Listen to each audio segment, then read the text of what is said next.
High bran, কেমন আছেন সবাই? শুভ সকাল। এই তো আজকে বন্ধের দিন, দুইজন উঠে গেছে। আমি ভাবছি 10টার সময় উঠবো, আজকে উঠে গেছে তারা তারা স্কুলের টাইমে উঠে গেছে। উঠতে অভ্যাস নাই। আর আমার তো এইছে ঈশান মুখ ধুইয়া খুঁটিটা লইয়েছে। ঈশান ও নিজে একা একাই পারে মুখ ধুইতো, ব্রাশ করতো। আর ও তাই সাহায্য উঠে বাইরে যাইতো। তাই মানে সাজগুজের লাগে সেরা, মানে সাজাইলে আর খেয়ে সাজাইলে তো লাগে না যে সাথে যাইব। তাই ও কয় উপরে দুইতলা বাস, তার উপরে বইয়া বইয়া একজনে দেখাইতেছে। ঈশানে দেখাইতেছে সানবিরে কি খেলা বাজা খেম দেখি তার সোলটা দেখাইতেছে। আর ও না আইসি সানবির কয়েকটা ফটোশ্যুট করে। আর এখানে এফাই দিছে ঈশানে সেখানে তো পশু পাখি জীবজন্তু এটা ফাইলে শেষ, আর কিছু লাগে না তার। কত বড় বড় রাজা হাঁসের বাচ্চা, এত বড় রাজা হাঁসের বাচ্চা, সিনাস বড়, সিনাস থেকে বড়। ও তো দুইটায় এখানে খেলাধুলা করলাম।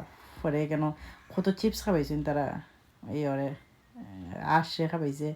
আর মানুষ আছে সব ভিডিও করি না। ও তাই এখানে নাস্তা খুশিতে আজকে এখানে আইয়া। আর এখানে যত কংক্রিট আছেন সকলটা তারা পানির মধ্যে ইটে ফেলাইছে। পরে গেছি কি তারা লইয়া একটু তারা লেগে একটু খানে কিনতাম, শপিং গেছিলাম এই টাউন সেন্টারের ভিতরে। পরে দুইজনে দুইটা লইলা। আর তাই ঘুরাইছে। পরে তাই একা ওই প্যান্ট পিনতে, এত গরমের মধ্যে তাই ইটা ফুল প্যান্ট পিনতেছে। পরে বিকালে গেছি কি তারা লইয়া পার্কও দেখে দুইটা রোদ উঠছে, এত গরমও না, লইয়া গেছি কি পার্কও। তো তারা দিয়েছে তাই একটা চিপস পড়ছে প্যাকেটের ভিতরে, মানে এত ফাঁকা রাত্রে। তাই প্রতিদিন ওই বেবিরি করে, বেবিরি সাজাইছে মালাওলা দিয়ে চুমা দিতেছে। ও তো তাই রাত্রে ঘুমাইতে সময় প্রতিদিন ও 3-4 পুতুল লইয়া আমরা যে ঘুমাই মা বল এরকম ঘুমাই, মানে তাই এ ফাঁকনামি শেষ নাই। আমার মনে হয় সব কিছু তার ভিডিও করে।